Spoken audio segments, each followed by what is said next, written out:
Hello, the good folks at Hapstone have sent me their RS model for review, so let's unpack it, put it together, look at its features and faults, we'll sharpen a blade, and then I'll let you know about its pros and cons. I've not been paid for this review, but the sharpener and these high-end CBN stones were sent to me for free, which technically makes this a paid promotion. You can decide at the end for yourself if you think this review is biased or not. Now, comparisons to the similarly sized and priced TSPROF Pioneer are inevitable, so we'll talk about that too.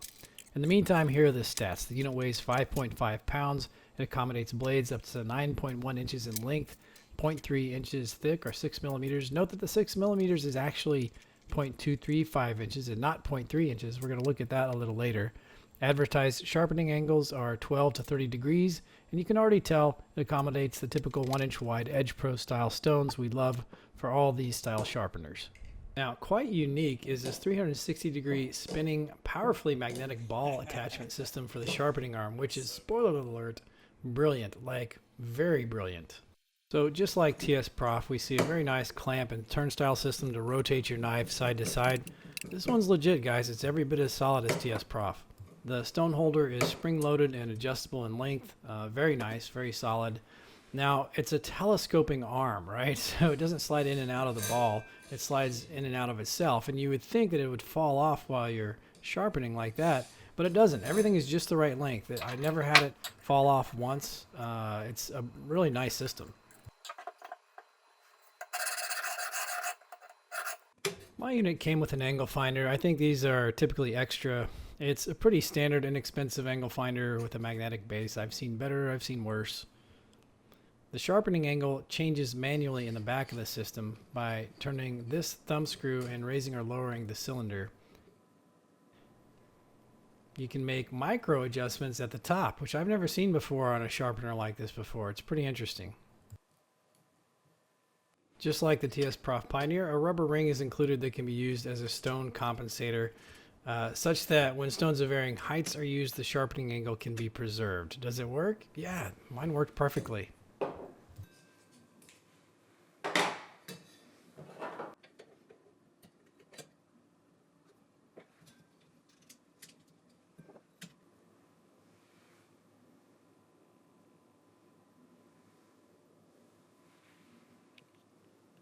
So back to this magnetic ball system, there's no sharpening arm garage, and I was worried about that at first until I realized there's really no need for one. The sharpening arm quickly and easily is removed and tucked away, and I have to admit that most will find this a better solution than a garage or an arm holder like the TSPROF systems.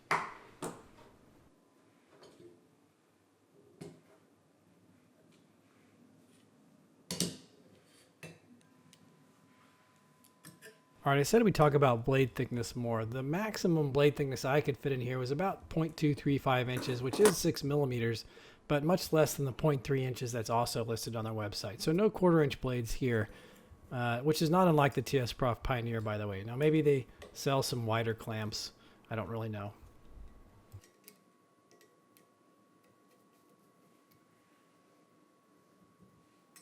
All right, what about angle retention on a turnstile system? You guys keep asking me about this, and so I'm going to do it here just to demonstrate.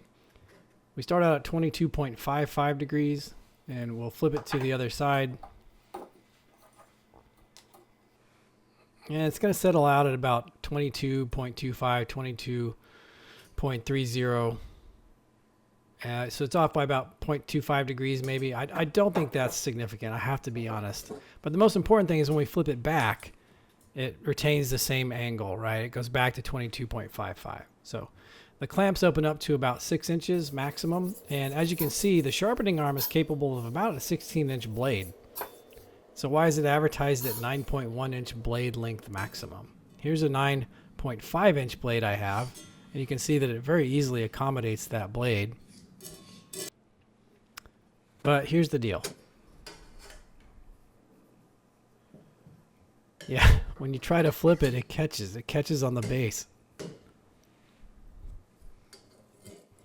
So you have to clamp the blade such that it only goes out about an inch past the turnstile arm onto which the clamp is attached there. So it's about 1.5 inches from the edge of the clamp and about an inch away from the arm. Otherwise, it won't clear the base. Yeah, so this 9.5 inch knife we can still fit on here. and it'll still rotate this way.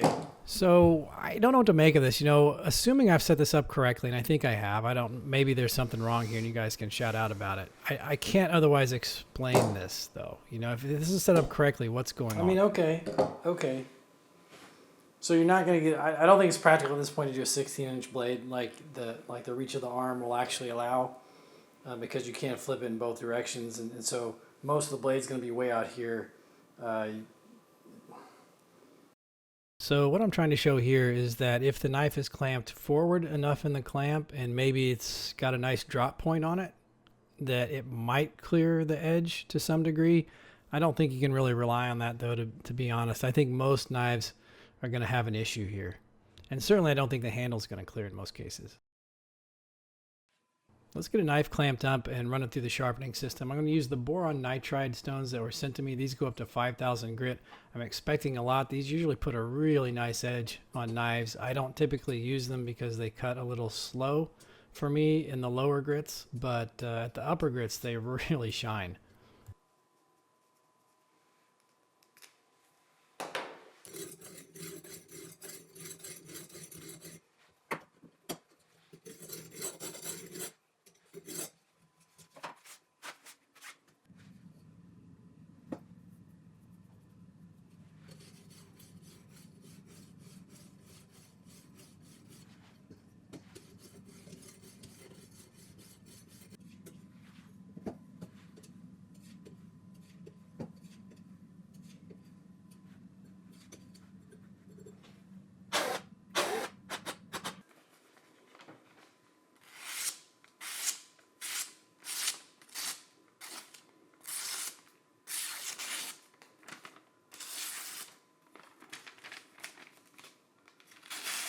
Super nice edge. Here we go. Time for pros, cons, and final thoughts. Pros: sturdy, quality, very nice fit and finish. This is a high-end system to be sure. Number 2, the magnetic ball sharpening arm. Look, this is really effective. It's simple, it's easy to use, compact, instantly stores away. Comparing this to the TSPROF Pioneer Arm Garage, well, the Hapstone RS has a much smaller footprint. You can see fewer knobs, and I find it easier to use than the sometimes finicky Garage on the Pioneer. So I think that's a win for the Hapstone there. Number 3, bells and whistles. Yeah, it got an angle, micro adjuster, stone compensation, adjustable clamps, turnstile flipper, all the usuals. Number 4, price. Priced with diamond stones similar to the ones with the TSPROF Pioneer comes with, this system is currently about $20 cheaper, around $275. So that's still a spicy meatball, but I think it's a win for the Hapstone. Number 5, uses them Edge Pro stones. We all like them. Number 6, easy to read instructions in US retailers. Cons: it doesn't come with a base clamp to lock it down. That's a small criticism, but I think it's still valid. Number 2, my sharpening clamps loosened a few times during use, and I really had to crank on them to keep them down tight. Number 3, the turnstile clearance. Again, maybe I'm doing something wrong, and I think that people will find some knives that can be clamped further out than an inch and turn just fine, but I most probably won't. So, you know, the system still works. It can still sharpen 9.1 inch knives. I don't think I understand that design choice though. Final thoughts. Well, just like the Pioneer, the Hapstone RS's inability to accommodate longer chef and fillet knives or blades with 1/4 inch spines means it's really a hobby or enthusiast level sharpener and not for professionals as it comes out of the box. You know, it operates smoothly. It is rock solid. It has a very satisfying level of fit and finish. The magnetic ball on the sharpening arm is brilliant. It leaves a much smaller footprint compared to the Pioneer, and it's just as capable. So I think that's decisively in favor of the Hapstone RS. Even though it is expensive, it is currently less expensive than the Pioneer when priced with equivalent stones, and I think it is worth the money. In a contest between the TSPROF Pioneer and the Hapstone RS, winner by knockout would have been the Hapstone RS, and we would have a new champion, but for the inexplicable issue with flipping the knife, which can only reliably be done in one direction and with the knife clamped short on that end. Some knives may not have that issue based on their blade or handle shape, so I still have a slight preference for the appearance and the vibe of the TSPROF sharpeners, but it's definitely a personal preference. I think overall this is a draw. I've no doubt many people will not see the turnstile clearance as an issue and choose this system over a Pioneer. So good job, Hapstone. You guys have a good one. Let me know what you think below.